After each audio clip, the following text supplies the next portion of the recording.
जय श्री कृष्णा मित्रों, आज के इस पावन वीडियो में हम आपको एक ऐसी दिव्य कथा सुनाने जा रहे हैं जो मानव जीवन के लिए अत्यंत महत्वपूर्ण है।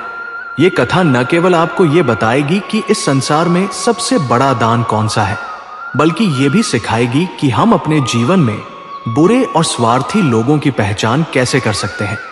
मित्रों, अक्सर मनुष्य दान तो करता है, पर यह नहीं जान पाता कि कौन सा दान वास्तव में पुण्य देता है और कौन सा केवल दिखावा बनकर रह जाता है। इसी प्रकार हम कई बार बुरे लोगों को अपना समझ बैठते हैं और बाद में दुख पाते हैं। इसलिए मित्रों, इस कथा को आरंभ से अंत तक ध्यानपूर्वक सुनना अत्यंत आवश्यक है, क्योंकि अधूरा ज्ञान ही मानव जीवन में सबसे अधिक कठिनाइयों का कारण बनता है। मित्रों, एक समय की बात है।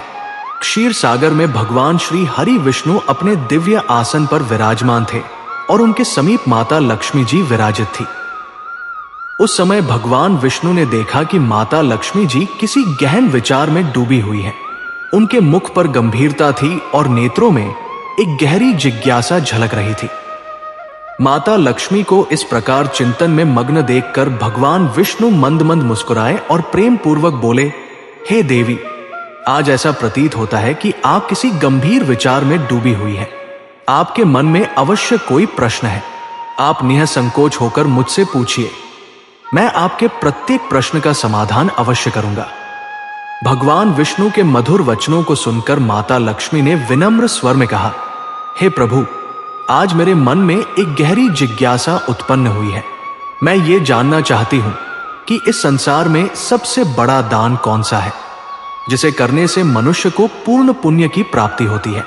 साथ ही मैं ये भी जानना चाहती हूं कि बुरे और कपटी लोगों की पहचान कैसे की जा सकती है, ताकि मनुष्य उनके छल में न फंसे और अपने जीवन को दुख से बचा सके। माता लक्ष्मी के इन प्रश्नों को सुनकर भगवान श्री हरि विष्णु गंभीर हो गए और बोले, हे देवी, आज आपने सचमुच समस्त मानव जाति के कल्याण के लिए अत्यंत महत्वपूर्ण प्रश्न पूछे हैं। ये प्रश्न केवल आपका नहीं है, बल्कि प्रत्येक उस मनुष्य का है जो सत्य, धर्म और पुण्य के मार्ग पर चलना चाहता है। मनुष्य अक्सर ये समझ नहीं पाता कि वास्तविक दान क्या है और किस प्रकार के लोगों से उसे सावधान रहना चाहिए। इसलिए मैं आपके इन दोनों प्रश्नों का उत्तर आपको एक दिव्य कथा के माध्यम से दूंगा। परंतु हे देवी, इस कथा को आपको आरंभ से अंत तक पूर्ण एकाग्रता और श्रद्धा के साथ सुनना होगा, तभी इसका वास्तविक ज्ञान आपके हृदय में उतर पाएगा। तब माता लक्ष्मी ने हाथ जोड़कर कहा, हे प्रभु, मैं आपको वचन देती हूं कि इस कथा को मैं पूर्ण श्रद्धा और ध्यान के साथ सुनूंगी और इसके ज्ञान का प्रचार समस्त देवलोक और मानव लोक में करूंगी, ताकि अधिक से अधिक प्राणी इस कथा से शिक्षा ग्रहण कर सके। नमस्कार दोस्तों, स्वागत है आपका सनातन कहानियां चैनल पर, जहां हर कहानी में छुपा है सनातन धर्म का अद्भुत ज्ञान और जीवन को दिशा देने वाले रहस्य। मित्रों, माता लक्ष्मी के इस वचन को सुनकर भगवान श्री हरि विष्णु प्रसन्न हुए और बोले, हे देवी, अब ध्यान पूर्वक सुनो। एक समय की बात है, किसी समृद्ध नगर में एक प्रतापी राजा राज्य किया करता था। वह राजा न केवल अत्यंत बलशाली और वीर था, बल्कि बुद्धिमान और समझदार भी था। उसके साथ साथ वह धर्मपरायण, न्यायप्रिय और करुणामय हृदय का स्वामी भी था। प्रजा के सुख दुख को वह अपना सुख दुख मानता था और इसी कारण प्रजा भी उसे अपने पिता के समान सम्मान देती थी।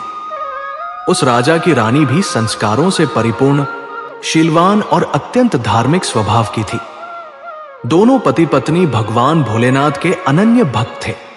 उनका यह नित्य नियम था कि वे प्रतिदिन प्रातःकाल शिव मंदिर जाकर भगवान शिव की विधि विधान से पूजा अर्चना करते थे। राजा धर्म पूर्वक अपने राज्य का संचालन कर रहा था। समय यूं ही बीतता चला गया और राजा रानी की आयु भी धीरे धीरे ढलने लगी। मित्रों, उनके विवाह को अनेक वर्ष हो चुके थे, किंतु दुर्भाग्यवश उन्हें संतान सुख की प्राप्ति नहीं हुई थी। यद्यपि राजा इस बात को लेकर कभी अधिक व्याकुल नहीं होता था। वह मन को स्थिर रखकर प्रजा की सेवा में ही लीन रहता और अपने कर्तव्यों का निर्वाह करता था। एक दिन की बात है, राजा प्रतिदिन की भांति अपनी पत्नी के साथ भगवान शिव के मंदिर की ओर जा रहा था। मार्ग में चलते हुए उसकी दृष्टि सामने के एक घर पर पड़ी, जहां एक स्त्री अपने आंगन में झाड़ू लगा रही थी। जैसे ही राजा और रानी उस स्त्री के घर के समीप पहुंचे, उस स्त्री ने उन्हें देखते ही अपना मुख फेर लिया और तेजी से घर के भीतर चली गई। उस स्त्री का ऐसा व्यवहार देखकर राजा और रानी दोनों को मन ही मन अत्यंत पीड़ा हुई। किंतु उस समय राजा मंदिर जा रहा था, इसलिए उसने कुछ कहना उचित नहीं समझा और मौन धारण कर लिया। दोनों भगवान भोलेनाथ के मंदिर पहुंचे, वहां श्रद्धा से पूजा अर्चना की और फिर पूजा के उपरांत महल लौट आए।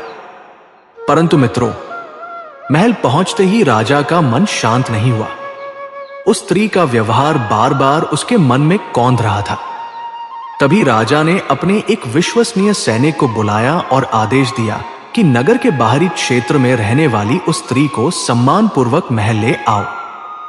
ध्यान रहे, उसे यह न बताना कि उसे क्यों बुलाया गया है, बस उसे मेरे पास ले आओ। राजा का आदेश पाते ही वह सैनिक तुरंत उस स्त्री के घर पहुंचा और द्वार खटखटाया। जब स्त्री ने दरवाजा खोला और सामने राजा के सैनिक को खड़ा देखा तो वह चौंक गई। उसने भय और आश्चर्य मिश्रित स्वर में पूछा कि आप मेरे घर क्यों आए हैं? सैनिक ने शांति से उत्तर दिया, महाराज ने तुम्हें राजमहल में बुलाया है, उन्हें तुमसे कुछ पूछना है। यह सुनकर स्त्री के मन में अनेक आशंकाएं उठीं, किंतु राजा का आदेश था जिसे टालना संभव नहीं था। अतः वो सैनिक के साथ राजमहल की ओर चल पड़ी। महल पहुंचकर उस स्त्री ने राजा को प्रणाम किया और विनम्र स्वर में कहा, हे महाराज, आपने मुझे अचानक यहां क्यों बुलवाया है? क्या मुझसे कोई अपराध हो गया है? स्त्री की यह बात सुनकर राजा ने गंभीर स्वर में कहा, तुम मुझे यह बताओ कि आज प्रातः जब मैं और मेरी रानी भगवान शिव के मंदिर जा रहे थे, तब तुमने हमें देखकर अपना मुख क्यों फेर लिया और घर के भीतर क्यों चली गई? क्या मेरे प्रति तुम्हारे मन में कोई अपमान या भय था? राजा का प्रश्न सुनकर वह स्त्री तनिक भी विचलित नहीं हुई। उसने निर्भीकता से उत्तर दिया, हे महाराज, आप चाहें तो मुझे मृत्यु दंड दे दे, परंतु मैं असत्य नहीं बोलूंगी। हमारे नगर में यह मान्यता प्रचलित है कि यदि कोई व्यक्ति प्रातःकाल ऐसे राजा का मुख देख ले जिसे संतान प्राप्ति नहीं हुई हो, तो उसका दिन अशुभ जाता है। आप स्वयं विद्वानों से पूछ सकते हैं। इसी कारण मैंने आपको देखकर अपना मुख फेर लिया था। स्त्री की बात सुनकर राजा आश्चर्य में डूब गया। वो मन ही मन सोचने लगा कि यह स्त्री सत्य कह रही है। वास्तव में यदि किसी राज्य के राजा को संतान न हो तो उसे शुभ संकेत नहीं माना जाता। यह विचार उसके हृदय को भीतर तक झकझोर गया। राजा ने उस स्त्री को जाने की अनुमति दे दी, किंतु उसके मन में एक गहरा द्वंद्व उत्पन्न हो चुका था। राजा अपने कक्ष में लौटा और गहन चिंतन में डूब गया। फिर उसने रानी से कहा, हे प्रिय, आज मुझे यह ज्ञात हुआ कि हमारी संतानहीनता के कारण नगरवासी हमारे दर्शन तक से बचते हैं। यह हमारे लिए और हमारे राज्य के लिए शुभ नहीं है। इसलिए अब हमें भगवान शिव के चरणों में जाकर संतान प्राप्ति हेतु यज्ञ करना चाहिए और भोलेनाथ से पुत्र की कामना करनी चाहिए। रानी ने भी राजा की बात सहर्ष स्वीकार कर ली। तत्पश्चात दोनों पति पत्नी भगवान शिव के मंदिर पहुंचे और विधि विधान से संतान प्राप्ति हेतु यज्ञ का आयोजन किया। मित्रों, यज्ञ संपन्न हुआ, मंत्रोच्चार हुआ, आहुतियां दी गई, किंतु दुर्भाग्यवश यज्ञ के पूर्ण होने के बाद भी राजा रानी को संतान की प्राप्ति नहीं हुई। यज्ञ निष्फल होने से राजा अत्यंत निराश हो गया। यज्ञ कराने वाले पंडित भी गहरे विचार में पड़ गए। उन्होंने मन ही मन सोचा कि अब तक उन्होंने जितने भी यज्ञ कराए हैं उनमें से कोई भी निष्फल नहीं हुआ, परंतु ये यज्ञ सफल न हो सका। ऐसा प्रतीत होता है कि विधाता ने इस राजा के भाग्य में संतान योग ही नहीं लिखा है। राजा ने हर संभव प्रयास कर लिया था, किंतु अब वह निराशा के अथाह सागर में डूबता चला जा रहा था और उसका मन दिन प्रतिदिन अधिक व्यथित होता जा रहा था। राजा का मन दिन रात संतान के अभाव की चिंता में डूबा रहता था। सिंहासन पर बैठा हुआ भी वो राजकाज में मन नहीं लगा पाता। उसके हृदय में हर समय यही पीड़ा उठती रहती कि उसका वंश कैसे आगे बढ़ेगा, उसके बाद राज्य और प्रजा का क्या होगा।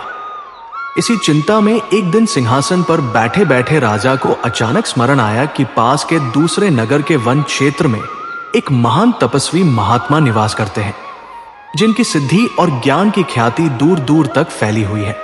राजा के मन में आशा की एक किरण जगी। उसने सोचा, संभव है उन महात्मा के पास मेरे इस कष्ट का कोई समाधान हो। यदि मैं उनके दर्शन करूं और अपनी व्यथा उनके सामने रखूं, तो शायद वे मुझे पुत्र प्राप्ति का कोई उपाय बता सके। यही विचार करते हुए राजा ने उसी क्षण निर्णय ले लिया कि अब विलंब नहीं करना चाहिए। राजा ने अपनी रानी को बुलाया और दोनों ने एक रथ में बैठकर उस वन की ओर प्रस्थान किया जहां महात्मा का आश्रम था। कुछ समय तक यात्रा करने के बाद वे घने वन में पहुंच गए। रथ से उतरकर राजा और रानी दोनों पैदल ही जंगल के भीतर प्रवेश करने लगे।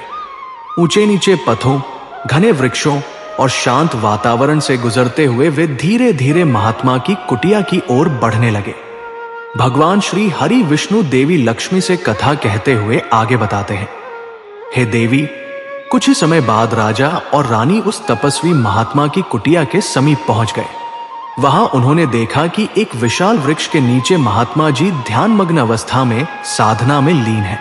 उनके मुख पर अद्भुत तेज और शांति का प्रकाश झलक रहा था। यह दृश्य देखकर राजा और रानी वहीं रुक गए और मौन धारण कर लिया, ताकि महात्मा की साधना में किसी प्रकार का विघ्न न पड़े। दोनों हाथ जोड़कर अत्यंत विनम्रता के साथ उनके सामने खड़े रहे। कुछ समय पश्चात महात्मा जी ने अपनी साधना पूर्ण की और धीरे धीरे अपनी आंखें खोली। सामने राजा और रानी को हाथ जोड़े खड़ा देखकर वे तुरंत पहचान गए, क्योंकि वे राजा को भली भांति जानते थे। महात्मा जी ने मंद मुस्कान के साथ कहा, हे राजन, आज आप इस वन में हमारे पास किस प्रयोजन से पधारे हैं? आपका यहां आना किसी विशेष कारण की ओर संकेत करता है। राजा ने आगे बढ़कर महात्मा जी के चरणों में प्रणाम किया और अत्यंत विनम्र स्वर में अपनी पूरी व्यथा उन्हें सुनाई।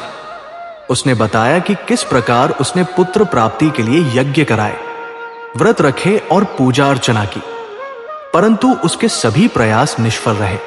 ये कहते कहते राजा का स्वर भर्रा गया और उसकी आंखों से पीड़ा झलकने लगी।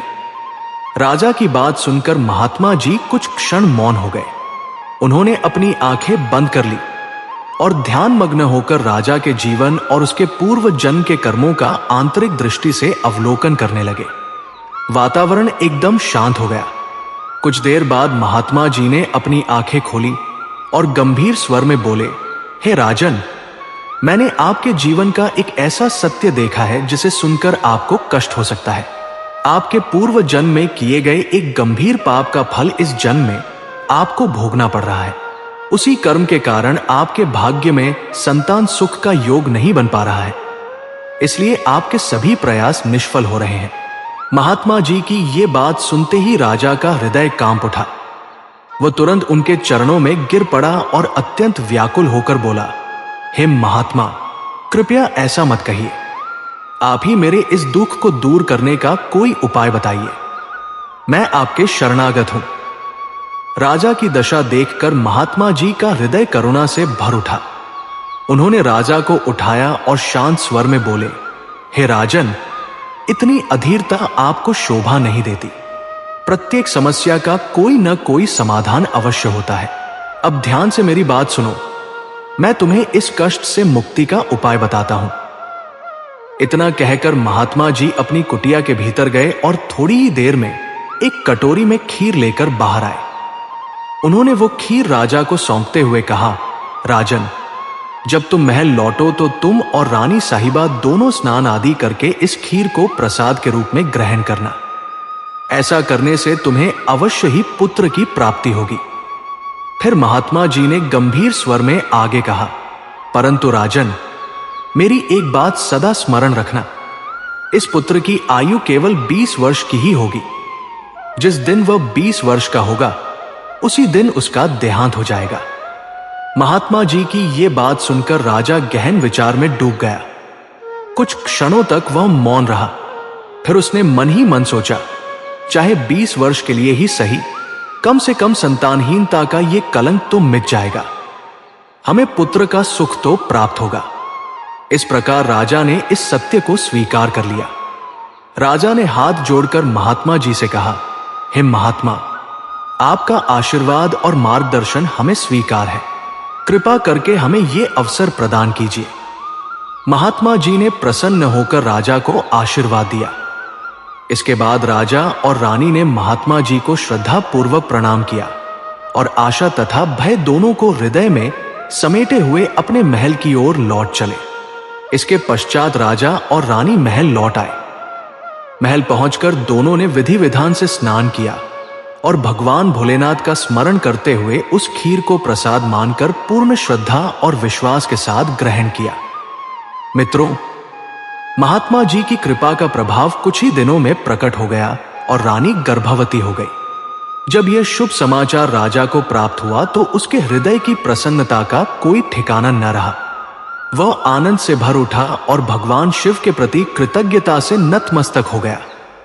संतान प्राप्ति के इस सुखद समाचार के बाद राजा के मन में महात्मा जी के प्रति आभार प्रकट करने की तीव्र इच्छा जाग उठी।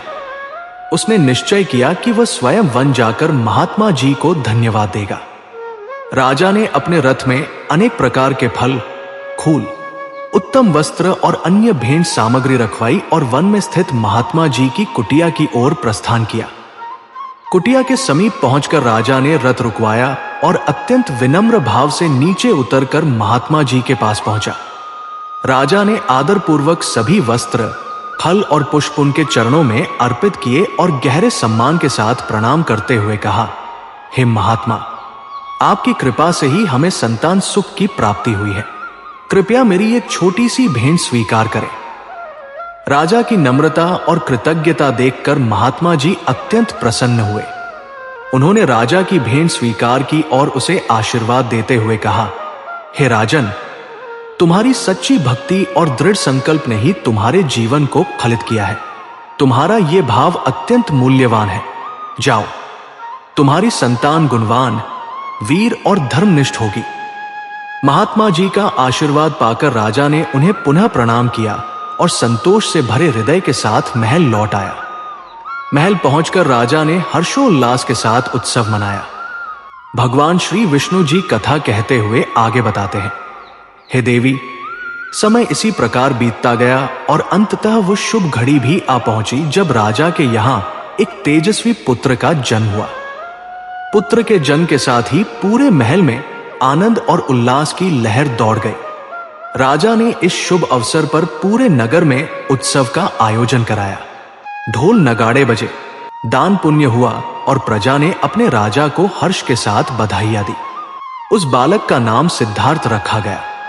सिद्धार्थ धीरे धीरे बड़ा होने लगा और उसमें अपने पिता के ही गुण प्रकट होने लगे।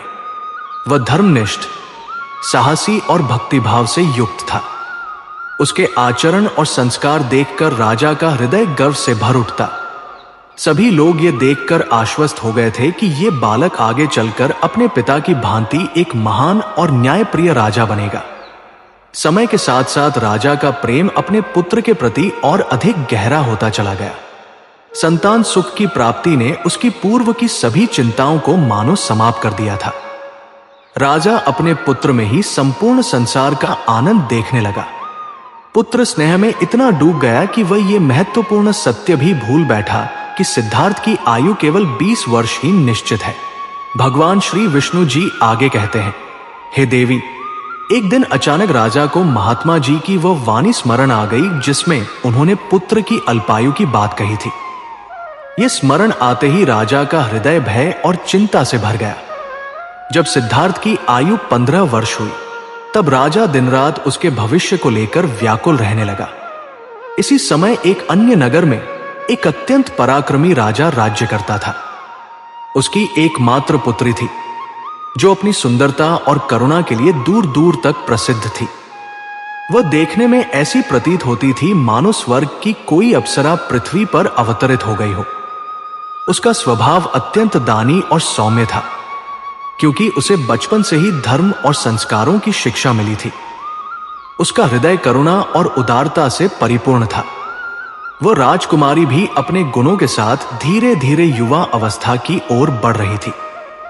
एक दिन सिद्धार्थ के पिता को जब इस पराक्रमी राजा और उसकी गुणवान पुत्री के विषय में जानकारी प्राप्त हुई तो उन्होंने मन ही मन विचार किया कि ऐसी धर्मात्मा, संस्कारी और तेजस्वी कन्या के साथ अपने पुत्र सिद्धार्थ का विवाह करना अत्यंत उचित रहेगा।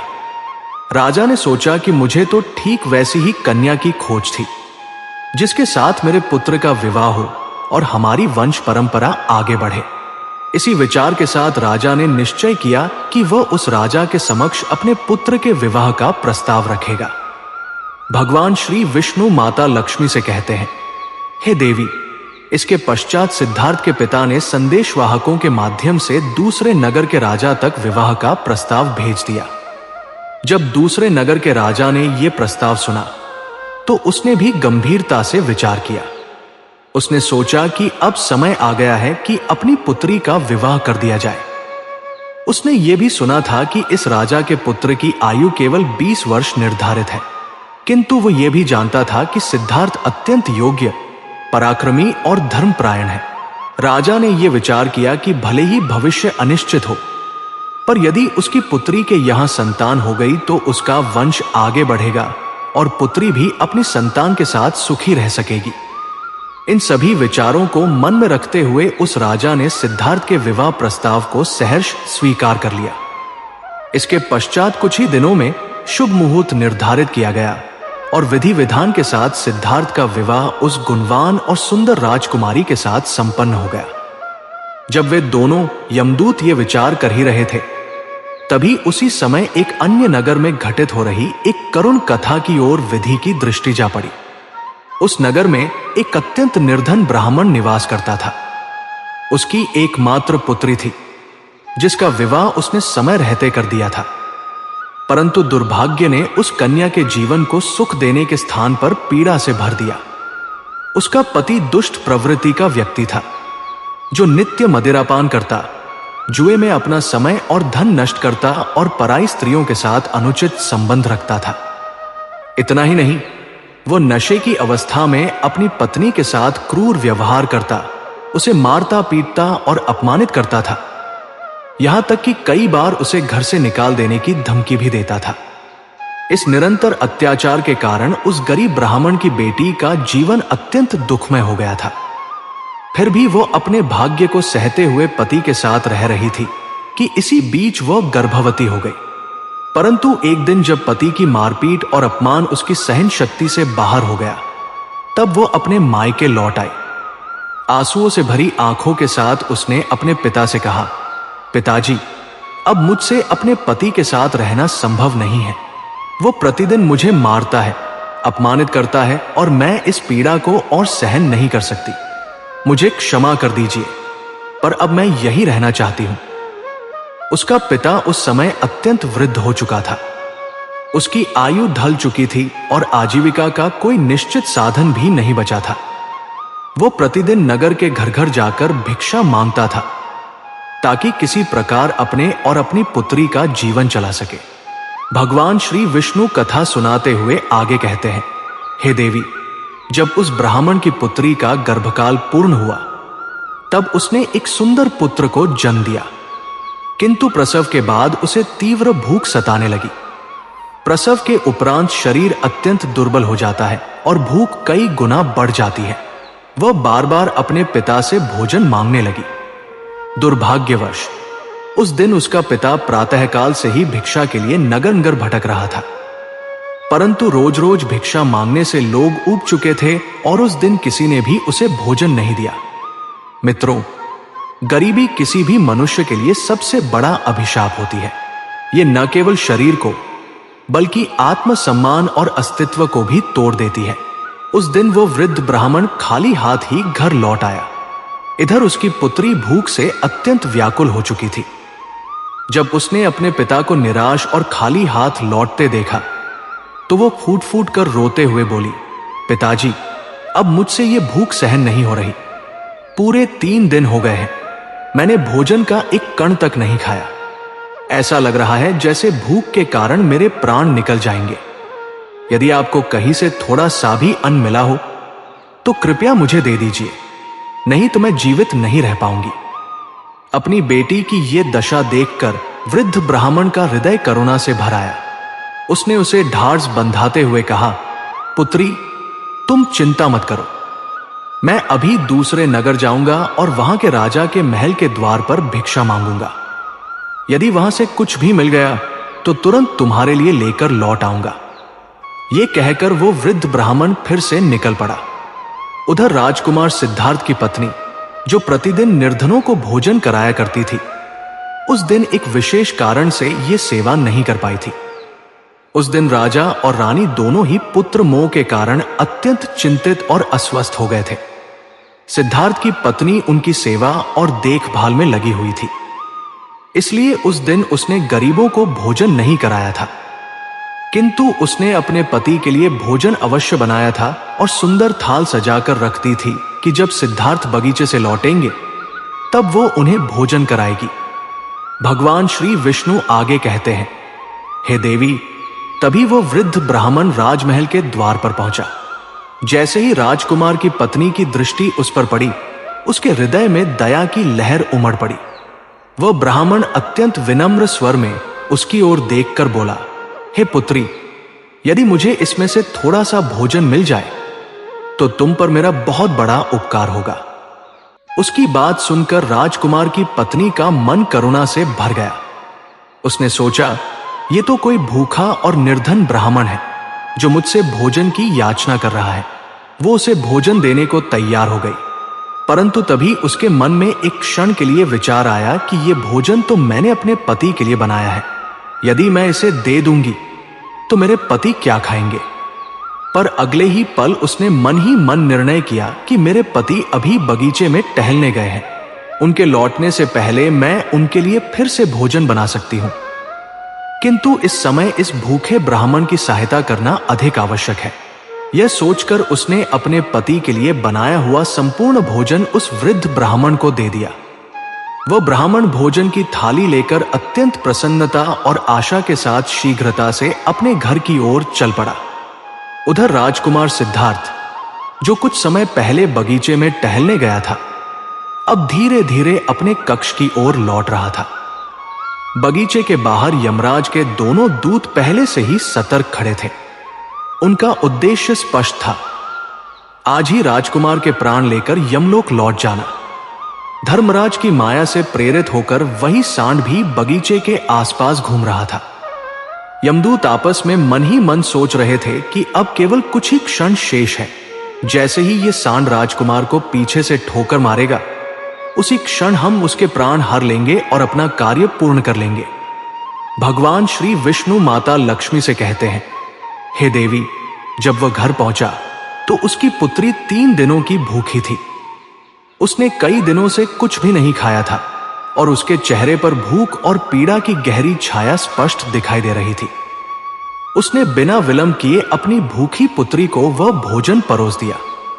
भोजन देखकर उसकी पुत्री ने आश्चर्य से पूछा, पिताजी, ये भोजन आप कहां से लाए हैं? तब वृद्ध ब्राह्मण ने उत्तर दिया, पुत्री, यह भोजन मुझे दूसरे नगर की महारानी ने दिया है। उस नगर के राजा की पुत्रवधू अत्यंत दयालु और करुणामयी है। उसी ने मुझ पर दया करके यह भोजन दिया है। भोजन को देखकर और पिता की बात सुनकर उस ब्राह्मण की पुत्री का हृदय भाव विभोर हो उठा। उसके भीतर से स्वतः ही आशीर्वाद फूट पड़ा। उसने मन ही मन भगवान से प्रार्थना की, हे प्रभु, जिसने भी मेरे पिता को यह भोजन दिया है, उसका सुहाग सदा अमर रहे, वो सदा सौभाग्यवती बनी रहे। जैसे ही उसने पहला निवाला अपने मुख में रखा, उसकी आत्मा को तृप्ति मिली और उसी तृप्त आत्मा से सच्चे मन के आशीर्वाद निकलने लगे कि उस महारानी का पति दीर्घायु हो, निरोग रहे और उसका जीवन मंगलमय बना रहे। इधर राजकुमार सिद्धार्थ महल की ओर बढ़ता जा रहा था और यमदूत उसकी मृत्यु की घड़ी का बेसब्री से इंतजार कर रहे थे। जैसे ही राजकुमार उस स्थान पर पहुंचा जहां वह सांड खड़ा था, सांड ने अपनी पूरी शक्ति एकत्र कर पीछे से ठोकर मारने की तैयारी की। वो अपने सिंग उठाकर आगे बढ़ने ही वाला था कि तभी अचानक 2 दिव्य देवदूत वहां प्रकट हो गए। उन्होंने अपनी अलौकिक शक्ति से उस सांड को उसी क्षण बेहोश कर दिया। सांड वही जड़वत खड़ा रह गया। उसके शरीर में आगे बढ़ने की कोई शक्ति शेष नहीं रही। वो सांड मन ही मन सोचने लगा, अभी तो मैं इस राजकुमार को ठोकर मारने आया था, फिर अचानक मुझे ये क्या हो गया? मैं हिल भी क्यों नहीं पा रहा हूं? उसे समझ ही नहीं आ रहा था कि ये सब कैसे और क्यों घटित हो रहा है। भगवान श्री विष्णु माता लक्ष्मी से कहते हैं, हे देवी, ये सब उस भूखी ब्राह्मण कन्या के आशीर्वाद का प्रभाव था। भोजन करते समय जो सच्चे हृदय से आशीर्वाद निकला था, उसी की शक्ति से वे देवदूत वहां प्रकट हुए थे। इसके बाद वे देवदूत यमराज के दूतों से बोले, हे यमदूतों, अब तुम इस राजकुमार के प्राण नहीं ले सकते। जिस प्रकार श्राप अपना प्रभाव दिखाता है, उसी प्रकार आशीर्वाद भी अपना फल अवश्य देता है। अब उन दो देवदूतों ने राजकुमार और सांड के बीच आशीर्वाद रूपी एक अदृश्य दीवार खड़ी कर दी थी। राजकुमारी द्वारा किया गया अन्नदान और उससे प्राप्त आशीर्वाद मृत्यु को आगे बढ़ने से रोक रहा था। यमदूतों ने देवदूतों से कहा, हे देवदूतों, तुम यहां से हट जाओ और हमें हमारा कर्तव्य करने दो। हमें इस राजकुमार के प्राण लेकर यमलोक लौटना है। इस पर देवदूतों ने दृढ़ स्वर में उत्तर दिया, नहीं यमदूतों, ये अब संभव नहीं है। हमारे रहते तुम ये कार्य नहीं कर सकते, क्योंकि हमें स्वयं भगवान शिव ने यहां भेजा है। धीरे धीरे दोनों पक्षों के बीच वाद विवाद शुरू हो गया और यह वाद विवाद शीघ्र ही युद्ध में परिवर्तित हो गया। देवदूतों की दिव्य शक्ति के सामने यमदूत असहाय सिद्ध हुए और पराजित होकर यमलोक लौट गए। यमलोक पहुंचकर यमदूतों ने यमराज से कहा, हे महाराज, हम उस राजकुमार के प्राण नहीं ले सके। यह सुनकर यमराज आश्चर्य में पड़ गए और बोले, ये कैसी बात है? तुम लोग खाली हाथ क्यों लौट आए? तब यमदूतों ने कहा, हे महाराज, जब हम उसके प्राण लेने पहुंचे, तभी दो देवदूत प्रकट हो गए और उनकी शक्ति के सामने हमारी कोई भी शक्ति काम नहीं आई। यह सुनकर यमराज गहन विचार में पड़ गए और बोले, ऐसी कौन सी महान शक्ति है जो उस राजकुमार की मृत्यु के मार्ग में बाधा बन रही है? तब यमदूतों ने उत्तर दिया, हे महाराज, वो अन्नदान का पुण्य और उससे प्राप्त आशीर्वाद है, जिसने देवदूतों को और भी शक्तिशाली बना दिया है। यमराज ने गंभीर स्वर में कहा, प्रतीत होता है ये कार्य तुमसे संभव नहीं है। अब मुझे स्वयं पृथ्वी लोक पर जाना होगा। इतना कहकर यमराज स्वयं पृथ्वी पर प्रकट हुए और देवदूतों से बोले, हे देवदूतों, क्या तुम ये नहीं जानते कि विधि का विधान अटल है? जब किसी की आयु पूर्ण हो जाती है तो उसे यमलोक जाना ही होता है। इस राजकुमार की आयु भी पूर्ण हो चुकी है, इसलिए मैं इसके प्राण लेने आया हूं। तब देवदूतों ने विनम्रता से कहा, हे प्रभु, यदि श्राप का मान रखा जा सकता है, यदि ब्रह्मा और विष्णु तक को भी श्राप का प्रभाव सहना पड़ा है, तो क्या आशीर्वाद का मान नहीं रखा जाना चाहिए? इस राजकुमार को भूखे को भोजन देने का महान आशीर्वाद प्राप्त हुआ है। देवदूतों की बात सुनकर यमराज बोले, तुम सत्य कह रहे हो, परंतु अब समाधान क्या है? तब देवदूतों ने कहा, हे प्रभु, आप इस राजकुमार की आयु 100 वर्ष कर दीजिए। इसके पश्चात जब उसकी आयु पूर्ण होगी, तब आप उसके प्राण लेने पधार सकते हैं। यही भगवान शिव का भी आदेश है। देवदूतों की बात स्वीकार करते हुए यमराज ने उसी क्षण राजकुमार सिद्धार्थ की आयु 100 वर्ष कर दी और फिर यमलोक लौट गए। भगवान श्री विष्णु कहते हैं, हे देवी, इस प्रकार केवल एक भूखे को भोजन देने के पुण्य से राजकुमार की मृत्यु टल गई और उसकी आयु भी बढ़ गई। इसी कारण शास्त्रों में कहा गया है कि अन्नदान सबसे श्रेष्ठ दान है। किसी भूखे को दिया गया अन्न अश्वमेध यज्ञ के फल के समान होता है। भगवान श्री विष्णु माता लक्ष्मी से कहते हैं, हे देवी, अब आपके सभी प्रश्नों के उत्तर आपको मिल गए होंगे। तब माता लक्ष्मी श्रद्धा से कहती है, हे प्रभु, आज आपने मुझे उत्तम ज्ञान प्रदान किया और मेरे सभी प्रश्नों का समाधान कर दिया। मैं ये कथा समस्त संसार में अवश्य फैलाऊंगी। तो मित्रों, आशा है ये दिव्य कथा आपको अवश्य पसंद आई होगी। यदि कथा आपको अच्छी लगी हो तो वीडियो को लाइक करें, चैनल को सब्सक्राइब करें और इसे अपने मित्रों के साथ भी साझा करें। कमेंट बॉक्स में लिखिए जय श्री कृष्णा। फिर मिलेंगे अगली कथा के साथ। तब तक के लिए आप सभी का बहुत बहुत धन्यवाद।